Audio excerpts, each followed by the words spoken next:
いつもどれくらい清潔にして。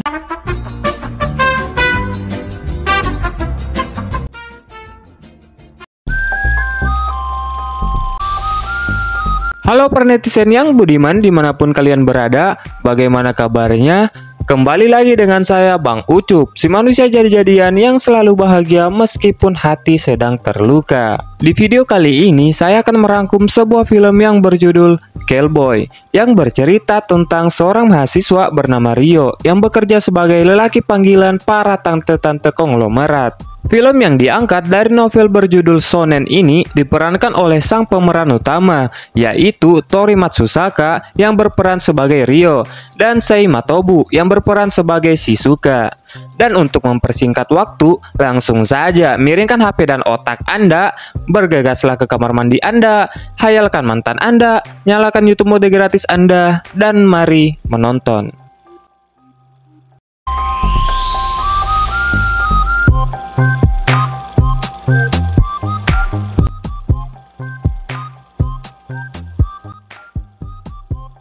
Di awal film, kita akan diperlihatkan dengan seorang anak kecil yang baru saja ditinggal pergi oleh ibunya entah kemana.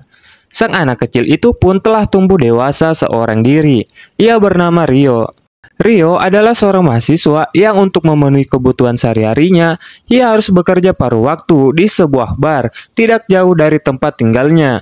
Di suatu malam, salah satu kerabat Rio datang ke bar tempat ia bekerja dengan membawa tante-tante konglomerat yang lumayan cantik. Ia bernama Shizuka. Si kerabat Rio mengatakan bahwa Nyonya Shizuka sedang mencari seorang pria yang tampan dan perkasa yang akan diperkerjakan di host bar miliknya. Ia pun berpikir bahwa pria tersebut adalah dirinya. Namun nampaknya Nyonya Shizuka lebih melirik ke Rio yang secara diam-diam menyelipkan kartu namanya beserta catatan yang bertuliskan sebuah undangan untuk Rio agar Rio datang menemuinya.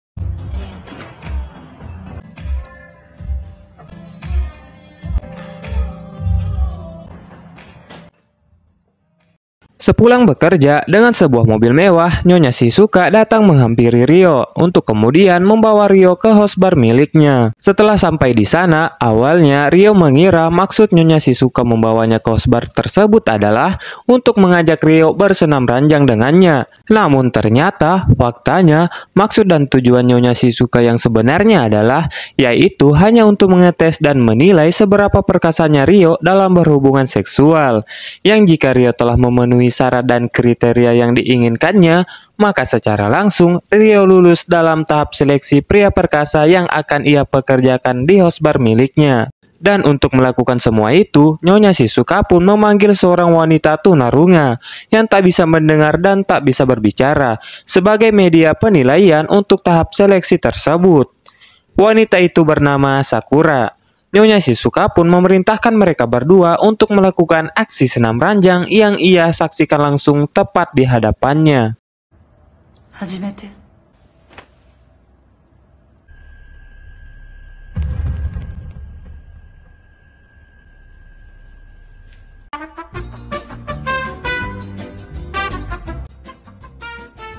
Setelah selesai melakukan aksi tersebut, Nyonya Shizuka pun hanya memberikan 5.000 yen untuk Rio, yang mengartikan bahwa Rio masih belum bisa lolos dalam tahap seleksi tersebut, yang dimana Nyonya Shizuka berkata bahwa Rio hanya memikirkan kepuasan dan dunianya sendiri ketika sedang bercinta tanpa memahami apa yang diinginkan oleh sang wanita. Karena faktanya ketika sedang bercinta, sang wanita seringkali memberikan beberapa kode gerakan untuk sang lelakinya. Dan hal itu masih belum banyak diketahui oleh para laki-laki di zaman sekarang, termasuk si Rio. Namun Sakura menyelamatkan Rio dengan menambahkan 5.000 yen lagi ke Rio, yang mungkin dikarenakan Sakura sepertinya menyukai Rio dan puas dengan cara mainnya. Dan sekaligus hal itu menandakan bahwa Rio telah lulus dalam tahap seleksi tersebut. Rio pun diundang bergabung ke klub milik Nyonya Suzuka untuk kemudian memperkerjakannya. Yang faktanya, ternyata ia akan diperkerjakan sebagai seorang lelaki panggilan atau yang biasa disebut dengan nama Callboy. Si Rio yang awalnya tidak mengetahui hal tersebut, dengan sukarela pun ia menerima tawaran Nyonya Shizuka. Dikarenakan dengan hanya menjadi seorang barista tidak akan cukup untuk memenuhi kehidupannya sehari-hari. Lagi pula kan enak. 見せるために脱ぐんだ。可愛いところを作った方がいい。 Karena telah resmi menjadi Callboy di host bar Nyonya Shizuka, Rio pun diperkenalkan dengan seorang pria yang merupakan Callboy paling senior di sana. Pria tersebut bernama Asuma. Setelah berkenalan dengan Asuma, Rio pun mendapat tawaran kencan pertamanya untuk berkencan dengan seorang ibu muda bernama Nona Hiromi. Ini dia orangnya. Mereka pun berkencan di sebuah kafe di sana. Di sana mereka pun saling curhat tentang masalah pribadi masing-masing yang membuat mereka akrab seketika. Tak selang beberapa waktu, Nona Hiromi pun pergi meninggalkan Rio dengan tanpa adanya kegiatan bersenam ranjang di antara mereka. Kemudian Nyonya Shizuka pun menginformasikan Rio bahwa kencan pertamanya telah sukses dengan sebuah tips yang diberikan oleh Nona Hiromi kepadanya. Keesokan harinya, karena merasa percakapannya nyambung dengan Rio, lantas Nona Hiromi pun kembali memesan Rio. Yang kali ini, tanpa basa-basi, Nona Hiromi seketika mengajak Rio ke sebuah hotel, dan kemudian mengajak Rio bercocok tanam ria di sana.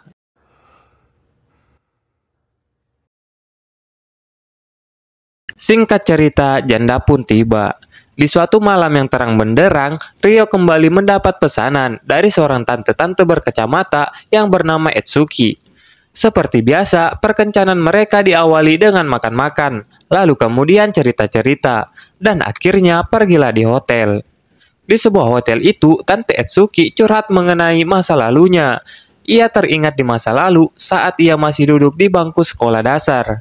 Di saat sepulang sekolah, Etsuki yang sedang bersama teman masa kecilnya merasakan sakit perut yang teramat dalam, yang disebabkan karena seringnya ia mengkonsumsi air putih di setiap waktunya. Karena ia tidak bisa menahan rasa sakit tersebut, ia pun merasakan adanya ledakan di bagian perutnya, dan kemudian keluarlah semburan air yang membasahi seluruh bagian bawah tubuhnya. Teman lelaki Tante Etsuki yang berada di sana hanya menganga terperongo melihat kelakuan unik Tante Etsuki tersebut. Dan menurut Tante Etsuki, kejadian tersebut merupakan orgasme pertamanya yang tidak akan ia lupakan seumur hidupnya. Setelah bercerita tentang masa kecilnya, Tante Etsuki pun meminta izin kepada Rio untuk buang air kecil tepat di hadapannya. Persis seperti adegan di masa lalu. Dengan senang hati, Rio pun mempersilahkannya, di mana Tante Etsuki seketika berdiri untuk kemudian pipis tepat di hadapan mata si Rio. Dan hal itu membuat Tante Etsuki merasa sangat terpuaskan.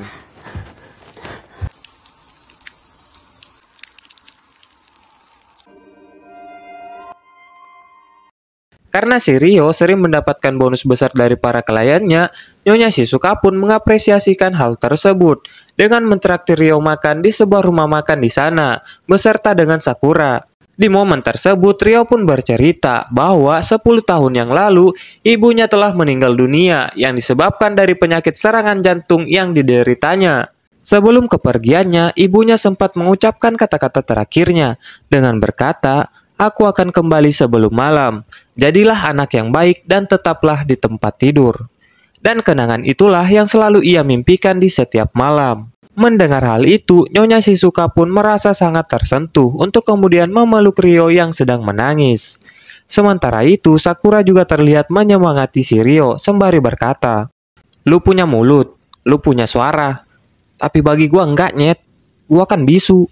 Dahlah, tai." Lanjut cerita, Rio pun kembali beraktivitas seperti biasanya untuk melayani para tante-tante konglomerat yang telah memesannya. hingga pada suatu hari ia mendapat pesanan dari sepasang suami istri, yang dimana ia diperintahkan untuk melakukan aksi pengenjotan dengan istri dari si bapak kacamata yang lumpuh. Sang suami sengaja melakukan hal itu karena kasihan melihat istri mudanya yang telah lama kebun jagungnya tidak pernah dipanen, yang pastinya ia tidak bisa melakukan hal tersebut disebabkan dirinya yang lumpuh serta tak bisa berbuat apa-apa. Tetapi sebelum Rio melaksanakan tugasnya, si bapak lumpuh tersebut memerintahkan Rio untuk memakai kacamata terlebih dahulu, serta ia akan merekam semua aksi bercocok tanam antara Rio dan istrinya untuk dijadikan bahan koleksi yang semata-mata untuk memuaskan burung puyuh miliknya yang malang itu. Di tengah kegiatan bercocok tanam tersebut sedang berlangsung secara live di depan matanya, karena tidak tahan dengan lantunan burung puyuhnya yang seolah-olah berkata, "Keluarkanlah, keluarkanlah."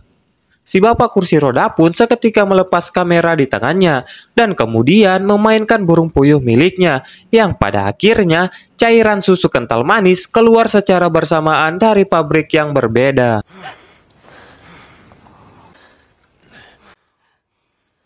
Melihat progres yang ditunjukkan Rio, Nyonya Shizuka pun memberikan apresiasi dengan mengangkat jabatan Rio menjadi seorang Cellboy Naratama. Naratama sendiri merupakan jabatan khusus bagi seorang Cellboy, atau bisa dibilang Cellboy VVIP, yang jika para Cellboy mendapatkan gelar tersebut, itu menandakan bahwa ia telah banyak melayani para klien dari berbagai jenis rupa dan tak pernah sekalipun mendapatkan nilai yang buruk dari para kliennya. Dan satu-satunya orang yang mendapat gelar tersebut adalah si Asuma. Dan penyebab ia mendapat gelar tersebut dikarenakan ia dengan sengaja memerintahkan para kliennya untuk menyayat seluruh bagian tubuhnya. Dan karena rasa sakit itulah yang membuatnya semakin merasa bergairah dalam bercinta. Dan di sini terjadi suatu adegan yang sangat menjijikkan antara Asuma dan Rio yang harus kita skip karena saya tidak kuat untuk melihatnya. Kita ambil bagian akhirnya saja, di mana ia memerintahkan Rio untuk mematahkan jari kelingkingnya untuk mendapatkan rasa sakit yang seolah-olah rasa sakit tersebut merupakan suatu kenikmatan baginya. Singkat cerita, pada akhirnya para sahabat Rio telah mengetahui bahwa Rio adalah seorang lelaki panggilan, yang menurut mereka Rio tidak seharusnya mengambil pekerjaan tersebut. Di tengah perdebatan tersebut, dengan rasa kecewa, si sahabat wanita Rio mengatakan bahwa Rio mengambil pekerjaan tersebut karena telah tergoda oleh Nyonya Shizuka, dan pasti Rio telah tidur dengannya. Rio pun membantah sembari berkata, "Aku tidak akan pernah sudi untuk tidur dengan Nyonya Shizuka, apalagi denganmu." Mendengar perkataan Rio, teman wanita Rio itu pun merasa sakit hati, dan kemudian ia pun pergi dari sana. Keesokan harinya, Rio kembali mendapat pesanan pengenjotan yang kali ini kliennya adalah seorang nenek-nenek. Dan dengan hanya menyentuh tangan si Rio, si nenek pun seketika bergetar kesaknean. Dan kemudian si nenek pun terbaring lemas tak berdaya. Alah, si nenek sudah tua masih mau juga nenek. Sudah layu itu kebun jagungmu nenek. Si nenek. Setelah menyelesaikan tugasnya, Rio pun kembali ke host bar untuk menemui Nyonya Shizuka. Di sana, Nyonya Shizuka memberikan satu permintaan bebas untuk Rio atas kesuksesannya menjadi Cellboy Naratama. Rio pun menanggapi permintaan tersebut dengan meminta Nyonya Shizuka untuk bersedia bercocok tanam dengannya. Nyonya Shizuka seketika terdiam, dan kemudian secara tiba-tiba Rio menyergap Nyonya Shizuka untuk melancarkan aksinya. Namun ternyata Nyonya Shizuka tidak sedang ingin melakukan hal tersebut. Lalu ia pun menyepak Rio sembari berkata, "Kamu boleh meminta apapun kepadaku, asal jangan hal itu." Di saat yang sama, datanglah Sakura di sana. Melihat adanya Sakura di sana, Rio pun mengganti permintaannya dengan meminta untuk mengulang masa tahap seleksinya di saat ia bercocok tanam dengan Sakura. Mengetahui hal tersebut, Sakura pun menyetujui permintaan Rio karena ia pun menyukai Rio. Lanjut cerita, seperti hari-hari sebelumnya, Rio kembali mendapat pesanan pengenjotan yang dimana kliennya merupakan sahabat wanita Rio sendiri yang sudah ia buat menangis. Karena faktanya ternyata sahabat wanita Rio tersebut telah lama memendam rasa kepada Rio yang tak pernah ia ungkapkan. Dan dengan cara inilah ia bisa dapat langsung mengungkapkan perasaannya itu, sekaligus dapat menikmati momen bercocok tanam dengan si Rio. Karena harga tarif Rio sangatlah mahal, ia pun harus merelakan gajinya dalam sebulan hanya untuk bisa bercocok tanam dengan Rio sang pujaan hati. Tanpa berlama-lama, mereka pun melakukan aksi bercocok tanam ria secara sukacita. Setelah selesai bercocok tanam dengan sahabatnya, Rio pun dijemput pulang oleh Nyonya Shizuka. Di tengah perjalanan, Nyonya Shizuka pun bercerita, sekaligus memberitahu alasan mengapa ia menolak ajakan Rio untuk bercocok tanam dengannya. Di mana dulunya ia adalah seorang wanita panggilan sama seperti Rio. Hingga pada akhirnya ia mengandung seorang anak perempuan yang tidak lain anak tersebut adalah Sakura yang terlahir dengan keterbatasan yang ia miliki. Seiring berjalannya waktu, ia pun terkena penyakit HIV/AIDS yang membuatnya kehilangan para kliennya. Karena tidak ada satupun para kliennya yang mengakui Sakura sebagai anaknya, ia pun harus merawat Sakura dan membesarkan Sakura seorang diri. Mereka pun sampai di host bar, dan di sana sudah ada Sakura yang menunggu kedatangan mereka. Di momen itu pun Rio kembali mengulang masa seleksinya dengan kembali bercocok tanam dengan Sakura yang disaksikan langsung oleh Nyonya Shizuka yang hanya bisa menahan gejolak getaran kebun jagungnya yang tak bisa lagi dipanen oleh para lelaki manapun.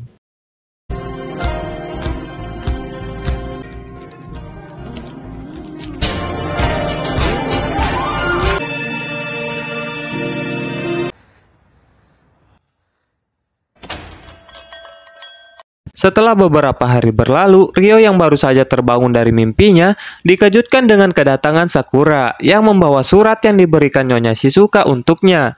Di mana isi surat tersebut bertuliskan kalimat terakhir sebelum Nyonya Shizuka yang pada akhirnya harus mendekam di penjara. Hal tersebut disebabkan karena host bar miliknya yang menjadi tempat prostitusi online maupun offline telah diketahui oleh aparat kepolisian setempat, yang membuat Nyonya Shizuka harus diamankan untuk diproses lebih lanjut karena telah melanggar undang-undang pornografi yang berlaku di sana. That's you. 1 tahun kemudian, setelah setahun berlalu, klub host bar milik Nyonya Shizuka resmi telah dibuka kembali dengan diperlihatkannya Sakura yang tampil lebih cantik dan menawan dibandingkan setahun yang lalu. Film pun ditutup dengan Rio yang kembali mendapat pesanan pertamanya, yang adalah seorang nenek-nenek yang pernah memesannya setahun yang lalu. Dan kali ini bukan hanya sekedar memegang tangan Rio lalu terkapar begitu saja, si nenek pun menguatkan dirinya agar bisa bercocok tanam dengan Rio tanpa harus menyerah sebelum memulai. Dan hal itu pun akhirnya terwujud. Film pun tamat.